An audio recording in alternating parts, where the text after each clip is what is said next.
My name is Charity, and this is my husband, Andre. And these are our little munchkins, Oakley and Felicity. We just sold our house and most of our things and bought a liveaboard sailboat, which is now our full-time floating home. We decided to go on the family adventure of a lifetime and trade our material things for a life full of memories and experiences. We are an ocean-loving, thrill-seeking, adventurous family of four, ready to see where the wind and waves will take us next.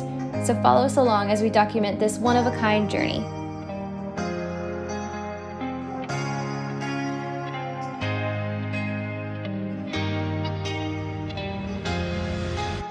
So wait, you're probably wondering, how does this even all begin? It all began when Andre and I took our first sailing class ever here at a local marina in St. Pete after we stumbled across some online sailors who were living full-time on their sailboat. We immediately fell in love with this idea and started taking baby steps towards this huge lifestyle change. Having no experience sailing whatsoever, we started with a basic introductory class to sailing with the ASA 101 course. We learned a lot of the sailing fundamentals and immersed ourselves in all the sailing lingo. And of course, after our first lesson, we were absolutely hooked. To be absolutely sure that this was something that we really wanted to do, we decided to head down to the Caribbean and booked a 1-week sailing course that would give us our 103 and 104 certifications and give us experience on a boat that was longer than just a day. So we'd be spending consecutive days and nights on a boat and really learning and feeling what it was like to live that experience. The sailing school we went with was called Sailing Virgins, and our instructors were absolutely amazing. We had so many great experiences and loved every second of it. We even got to do a night sail where we took 3-hour shifts all through the night and experienced some less than desirable weather. It was quite exciting and terrifying at the same time.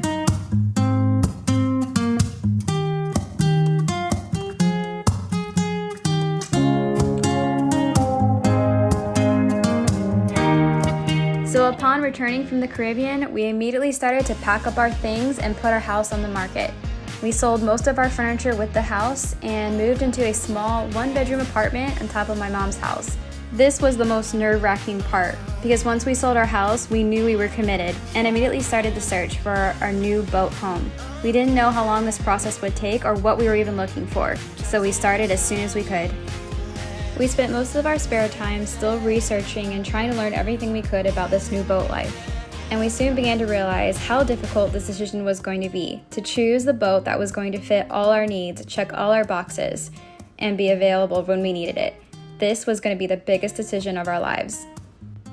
This process was tedious, but it was fun and exciting at the same time, and we took the kids with us on almost every boat we looked and tried to make it a family decision as much as possible. This is just the one we need. We have couches, you can sleep on, we have beds. This is my bed, this is definitely my bed. This is your bed? And it has Why do you always get the biggest bed? I don't understand. because I need these for my stuffies. There were so many factors to consider. We needed a safe boat, something that was sturdy, it had to fit in our budget, it had to be family friendly, and of course, it had to have a stuffy wall for city.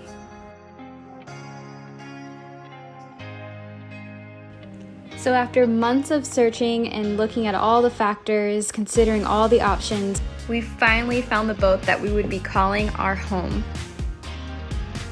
Stay tuned for next week's video when we show you what boat we decided on and why, and then watch us as we take on our first 3-day passage by ourselves as newbie sailors. Oh my god, guys, it's happening. This is it. We're putting the boat in the water and suddenly I've got so nervous.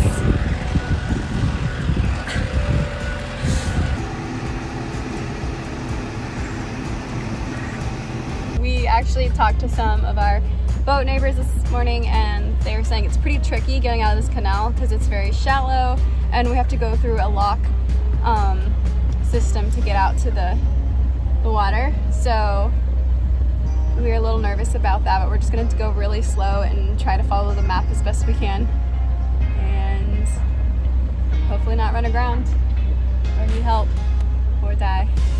There's no turning back. There's no turning back. We're on